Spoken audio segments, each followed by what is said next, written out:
Good evening, everybody. I actually don't see anything, but it's okay.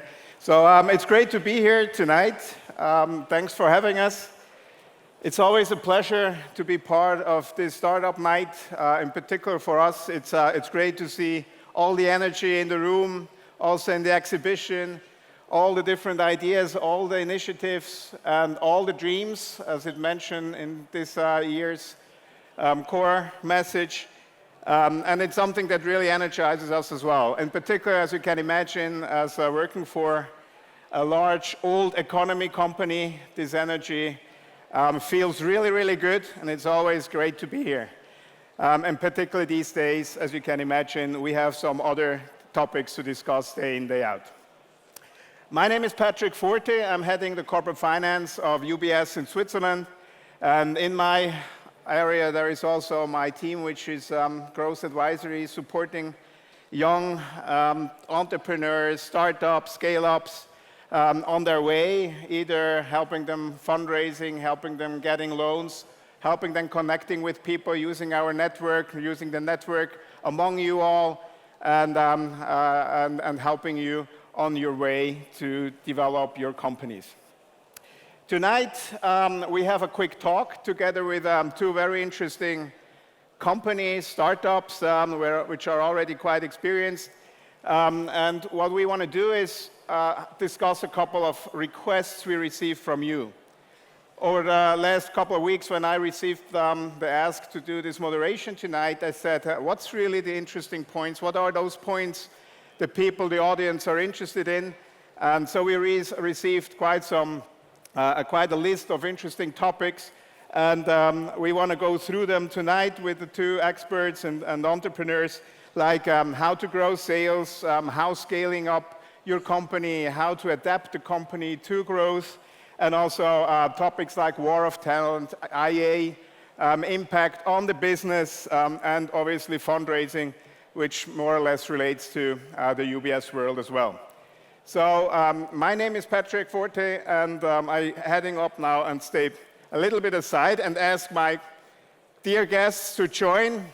I have first on stage Anian Schreiber, co-founder and managing director of COA, and I actually let to introduce himself. Welcome.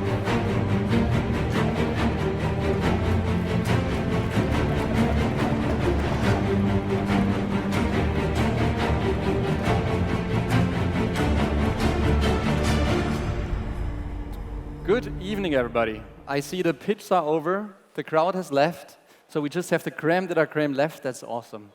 So what is really great when being here, when I came here the first time, actually it's my first time I ever been to the startup night. It's shame on me, but it's a really cool event. So much energy, so much energetic people, and I'm sure a lot of people really want to found their own startup here, right? That's why they're here, looking for inspiration, looking for, a way how to go through all the startups puzzle. And I think the core thing what you need when you found a startup is a drive, a motivation, right? And for me, this motivation was to find a way how we can transform the cocoa industry. So maybe a little bit hands up quickly of the few people that are left. Who of you likes chocolate? Yeah, that's the nice thing in Switzerland, even though I can't see all of you. Usually, Swiss people like and eat a lot of chocolate. But I think very few of you will know the cocoa fruit.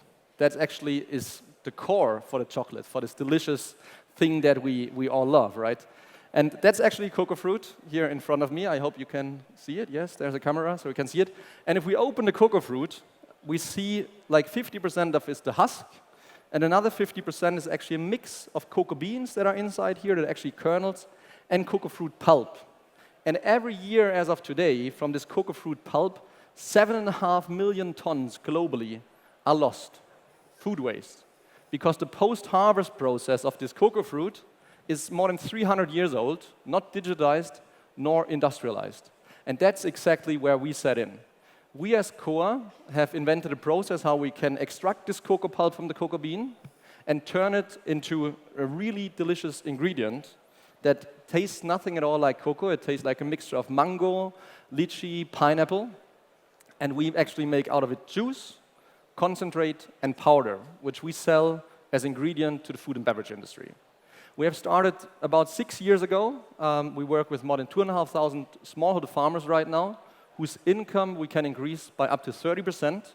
We do all of this in Ghana, in the middle of the African rainforest, Ghana being the second largest cocoa producer in the world and a big source for cocoa for Swiss chocolate. And so we can help the smallholder farmers to increase their income by 30%. We have started about 6 years ago with myself, a press in my kitchen in Zurich, and now we have around 80 employees, and we just have inaugurated our second factory in Ghana, which will enable us to work with more than 7,000 farmers. And so I think scaling was definitely something we had to challenge in the last few years.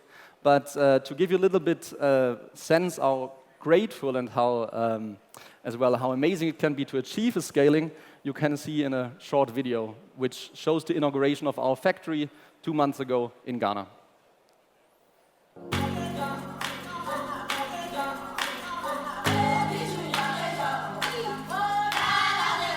6 years ago, when we started a venture that we today call COA, many told us that what we want to achieve is impossible.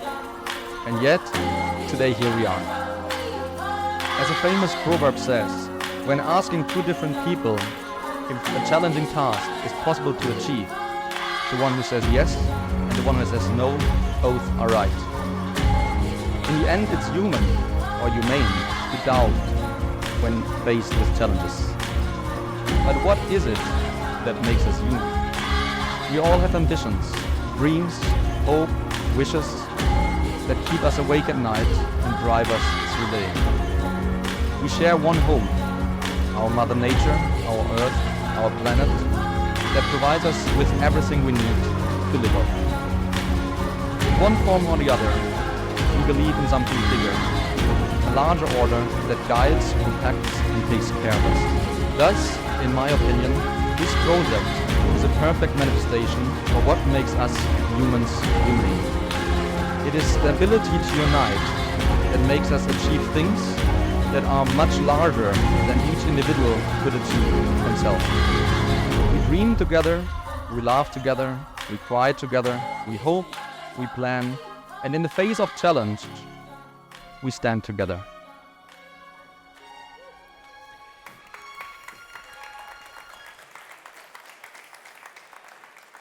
After this beautiful clip, we're gonna change quite a bit the industry, and I would like to get on stage our second guest. It's Pranay Jain, co-founder and CEO of Enterprise Bot. Where is he? Pranay, please join me up here.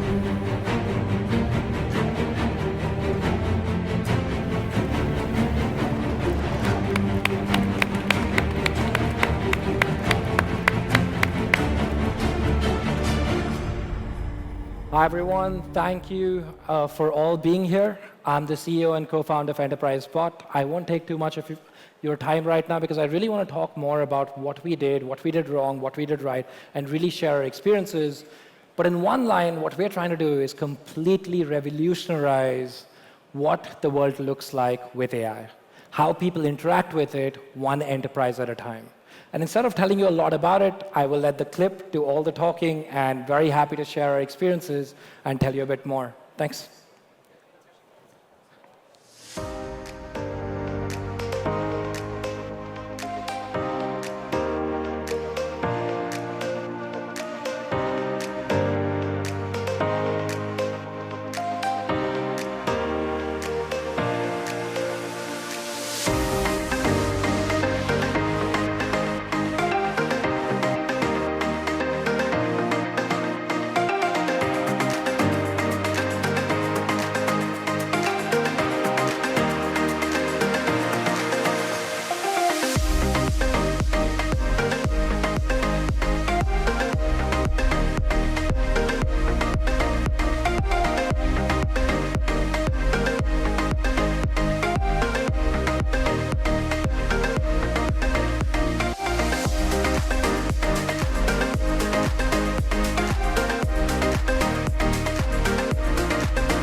So you maybe think, why came we up with those two companies, which obviously are quite different, but on the other hand, all of you for sure already had some interaction with a bot in any different occasion. It could be if you have a problem like me when I have to talk to my telecom provider, or when you have problems with the bank maybe as well, or you were enjoying chocolate in all the different variations. Which so you actually get some connection. But when I talk to startups and when I talk to entrepreneurs, I always have the feeling that the owner and the companies are rather close and not just a little bit. So you can always find something in your company which you can relate to the people behind it. And for me, a business, a company is always people. So I would like to start off just real quick before we start about all the other topics. What would I, connect from the company, the image of the company, the business, whatever, of Enterprise Bot with you, Pranay? So if it was not like very evident, but I'm quite geeky. I love technology. And that's really something that we live for in our company. We really want to drive innovation. We want to transform how people work. And that's really something that, whether it's in our sales, it's in our marketing, it's in our engineering team, it's always about innovation, it's always about learning more and how can we bring that to people. That's, I think, at least what I think I could have contributed in terms of the culture. Okay, can I pass this on to you as well? And what do I see in your company that would remember me to you, exactly to you as a person as well? Yeah, I think what you said is like it's the people, right? And I think like that's what my girlfriend as well said when I talked to her back a few weeks ago. Said like, I don't really know who I am, right? Said you're your company. Just look at your company and look at the people that are there. And I think the values that bring them together. And I think a key thing is like that. All of us, we really want to take on responsibility to shape the future of how we live on this planet. We don't accept the status quo as what it is. We really drive innovation and really want to go far. And this is all powered by passion. So that's a really big value for us. And we do it through corporations working with people. And that's what I believe is the big strength of Coa, working on 2 continents, being really diverse, working with Ghanaians, working with Europeans. Here in Switzerland, we have like 15 different nationalities, and I think like these 4 values of responsibility, passion, cooperation, and diversity, that pretty much as well define me. You're just mentioning actually that your company is working basically out of 2 continents, and when I think about the company itself, I mean, you would not draw this right now just on paper. How actually does the whole thing start, that you start off a company mainly related to Ghana, to the rural world? How that all happens? I mean, how did you get to this idea, and how did you get to this company and creating this great story? Well, I think it started especially with having no idea about what I'm doing. I think that's always a good approach and recommendation. If you have the feeling you really don't know what you do, then you're on a good way. No, so like I was doing solar projects in West Africa, big, large-scale solar projects. And to better understand the culture, because Swiss culture is not so similar to the Ghanaian culture, I travel a lot in rural communities. And there I realized that solar energy has not only potential to bring green electricity to the whole planet, but really bring electricity for the first time to people in areas where there's no electricity at all. And thus drive really the opportunity for development, drive the opportunity for industrialization and value creation. And that's where I thought, like, are there value chains that are there but dysfunctional? And so I looked really around from gold to timber to everything else, what is done in rural West Africa, and fell across the cocoa fruit. I didn't know that like 80% of the cocoa cocoa is grown in West Africa, most of it from small communities in the middle of nowhere with no access to electricity and so on. And then I tasted the fruit flesh and realized it's amazing, it's delicious. Yeah? And 75% of this whole fruit are thrown away yesterday. So like, there's massive potential, and I believed, okay, we can do this much bigger than just bring electricity, but really change the world to a certain extent. That's cool. I actually remember when we were talking on the phone why you came up with the idea, or actually I think even your girlfriend told you, right, that I think you're a little bit lazy in reacting to requests on email, or you don't remember birthdays of your friends and sending notes. Is that still really the reason how you came up with those bot idea? Yeah, literally it was, I know it's a bit embarrassing, but I was actually at a movie with my girlfriend, and she was just complaining about how I never write to people about their birthdays on groups. I was like, yeah, but everybody's writing. It's just copying and pasting the same thing. What's the value add? And she's like, yeah, but it's about being social. I was like, I can have a robot do it. She's like, cool, why don't you? And then that's how the idea started. It evolved a bit more, luckily. That's why we have a bit more revenue. But really, it was that simple where she basically put that thought in my mind that there are so many things that we do on a day-to-day basis that don't necessarily add value and still matter. So how can we really kind of let robots pick up all these mundane tasks and let us really focus on value creation? How can we transform the world rather than just do the same exact things that we're doing every day? And that's really, I think, the passion that we have or what we want to try and change. And that's why I said, it's all about how can we really make computers work for us and transform what we do. That's really kind of a core principle for us. So before we actually get into the topics of the startup community, which are of main interest, I think you both are very, very strongly involved in your company right now, and it's important, I think, for the people to know in what stage your company is currently at. So to have a little bit of feeling, are you really, how far along are you in the development of the company? I know that you already work with very large companies out there, worldwide companies.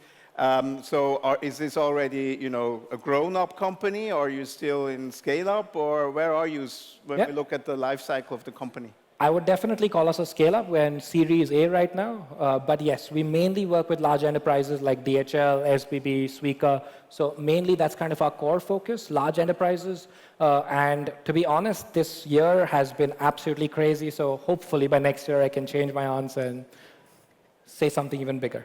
Right.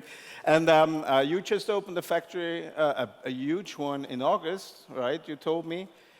So is this like the size you think that's going to be it, or is it just the first factory out of several you're going to build down there to even create more value and jobs for the regions?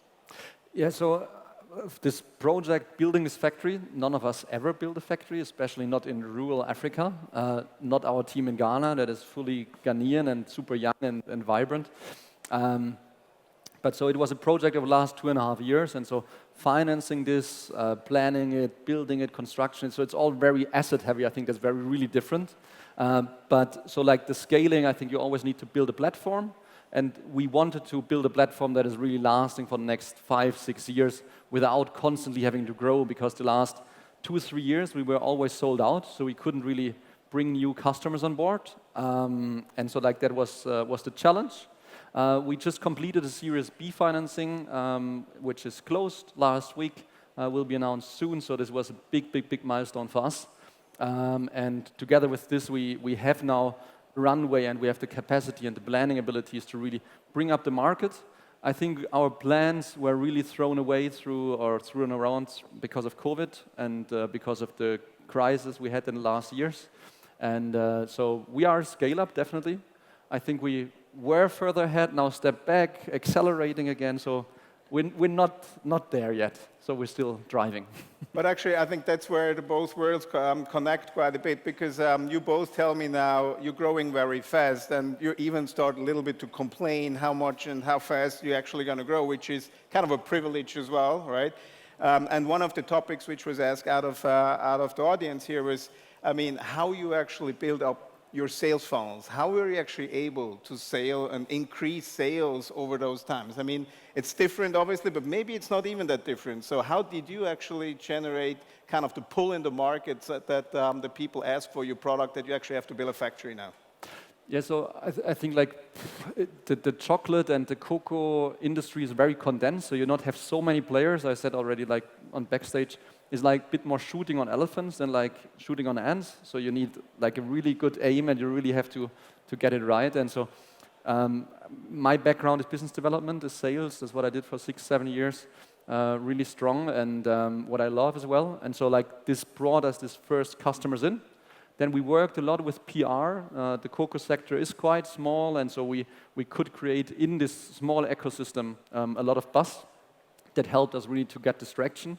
And I think now the challenge to grow sales further is how to move it away from me as a founder, from like a very small core team, and enable a team to really sell at scale. And so all these processes and development steps that you have to do with R&D and so on, that's what we worked on the last years. Did you target first the end customer, because you basically are a consumer good, right? So you can actually attract the customer who uses the goods, or are you using the partners first to distribute, or how did you really develop the pull that actually the clients ask for your product? So because that's obviously for some of the companies important as well. Are you going through distributors, or should I actually attack?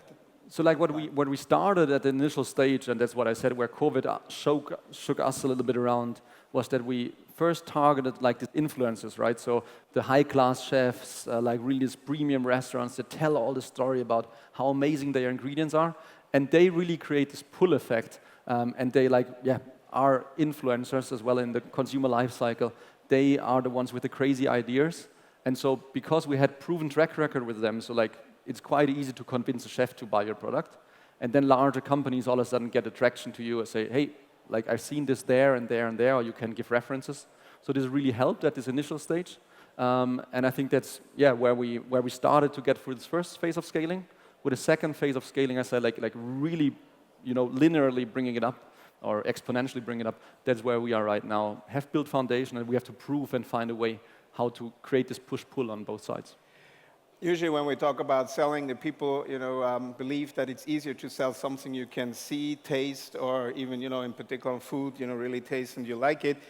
Selling a bot or selling a software at the end, or a software solution, is a different story. How did you manage that?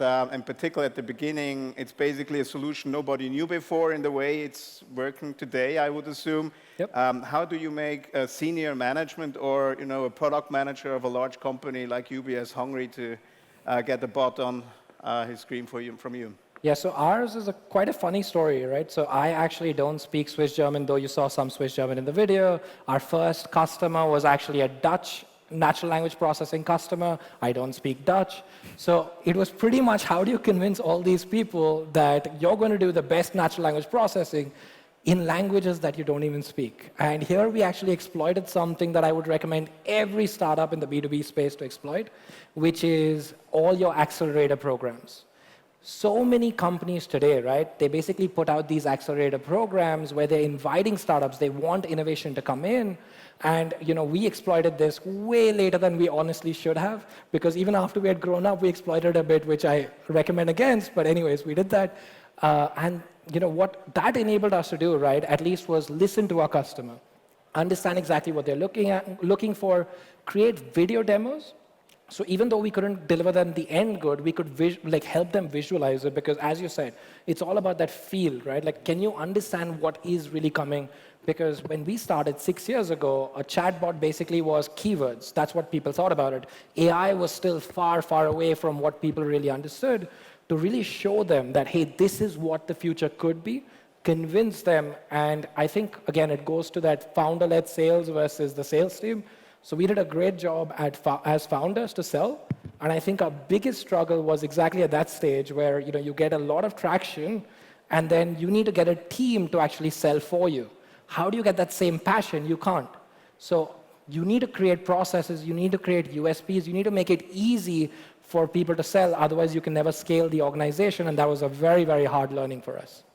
So we were just talking outside quickly before that sales process is usually between two humans. So feeling is important. You told me one story before that when you use a bot today, that at the beginning every IT program had to be very, very fast in answering. And you told me that's actually not the best way to get the right feeling on the other hand. So what do you exactly mean with this? So again, I don't know how many of you know Langstrasse. So literally that's where we did the testing with one of our clients, because there were lots of stores over there. If anyone's thinking of something else, sorry about that. But literally, right, like to test, okay, what exactly can the AI do? How would it work? How will people respond to it? We took the technology and we asked people to test it. For us, it was simple, right? The faster you can respond to people, the more happy they are. It was quite funny. It was actually a bell curve. which means that if you responded in under 1 second, people actually were extremely unhappy because they didn't feel heard. They almost felt like that was weird. And as long as the answer was between 1 to 3 seconds, actually the satisfaction went up because they felt heard, but it was still fast. Anything above 5 seconds, then you again saw the dip. So it was quite interesting to really, again, it's all about you need to test with your audience. You need to listen to your audience. You have a lot of ideas about, okay, what should my technology do? How should it work? These are all cool, but if you don't listen to your customer, you're going to make the very, very simple mistake that the idea is yours, but the problem is somebody else's, and it's not going to fit to that problem. And that was a very interesting learning for at least me.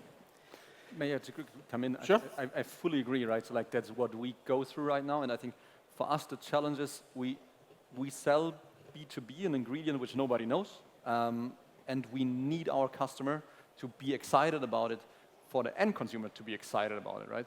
And so like what we probably did for too long, not at the beginning really good because it was a small team. The larger we got, the more we forgot to listen to our customer and to the end consumer, because what affected us as end consumers in the last 3-4 years was so massive disruptions that like what we cared about like 3 years ago is completely different than what we care about today, right? And so I think that's really difficult right now to do that, and therefore it's even more important to be constantly out there and listen and ask not only your customers, but maybe as well the consumers, as you rightly did, right? You don't ask your customers, you ask people on Langstrasse, and I fully agree that's the right approach.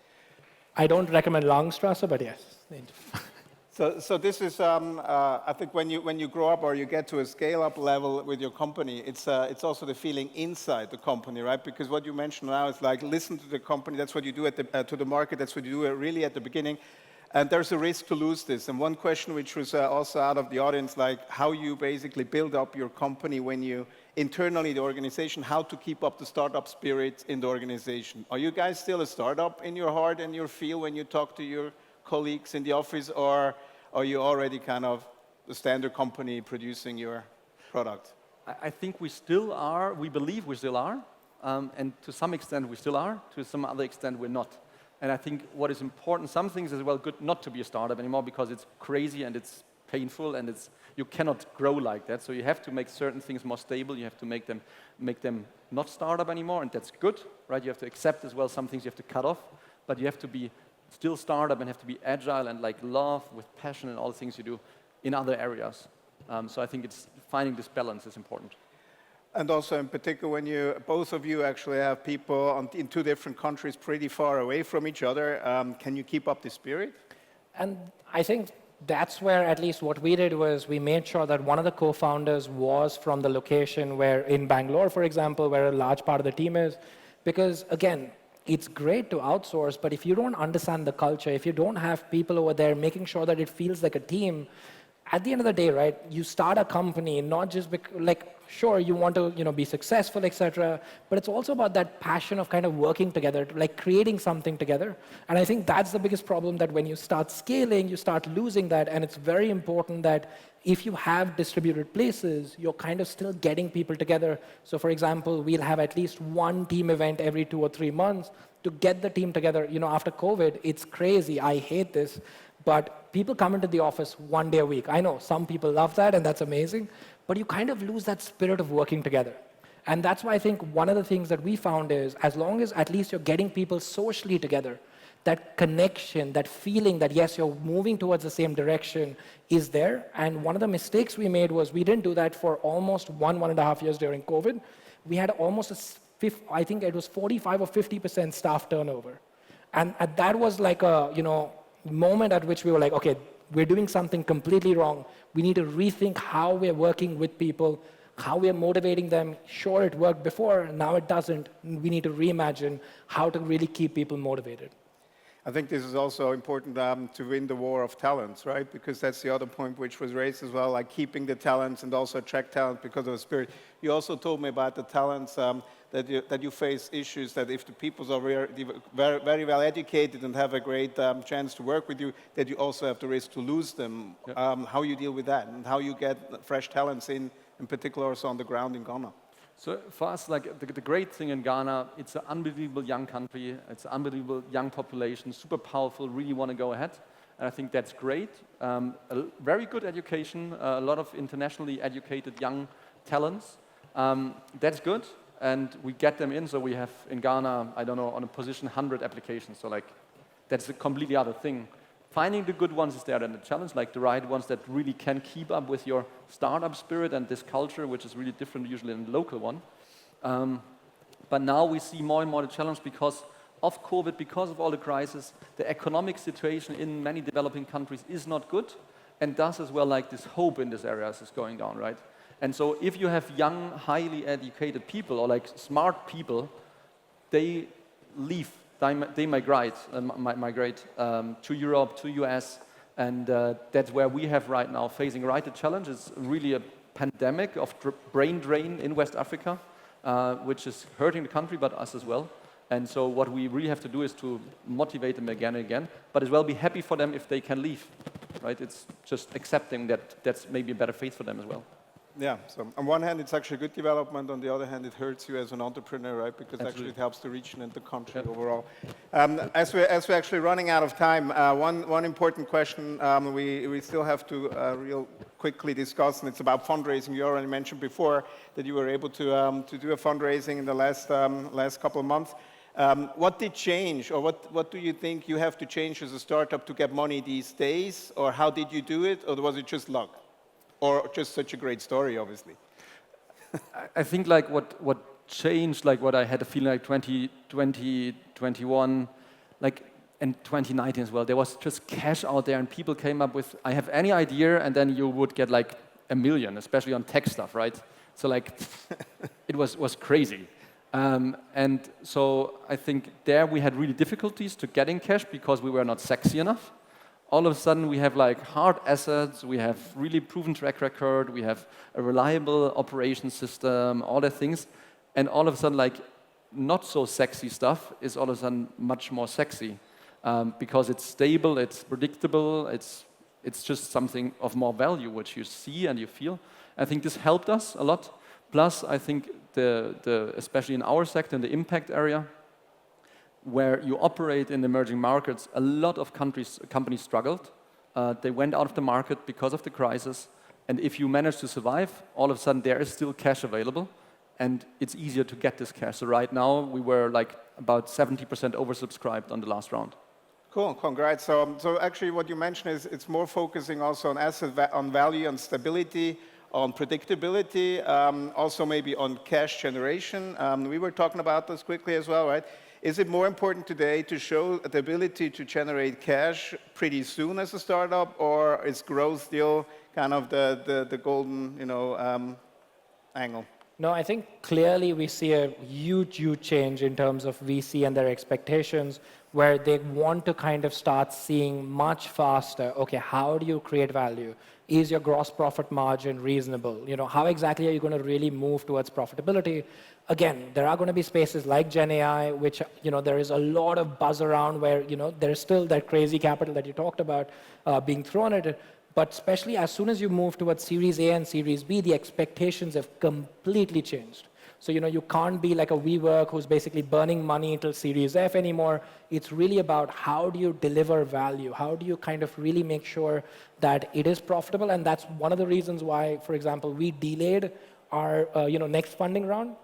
That's one of the reasons why actually UBS's growth capital was super useful, because what we saw was we would take a hit on valuations, and if we just waited for 9 to 12 months, got this growth curve which we have right now, we can really kind of increase the valuation, especially with the changes that we see. It's a very dynamic market, and we don't think it's going to get easier in the next 2 or 3 months, but we definitely see in the next 12 months is going to, again, completely change. All right, thank you. I think our time is up. I could actually talk to you for another half an hour easily. Thanks a lot, Pranay and Anian, for joining me here on stage. Thanks for joining us here. If you have any questions regarding capital raising, a little jingle at the end, please contact my colleagues at UBS of the Growth Advisory. We are really trying to help you in every different stage you are with your company.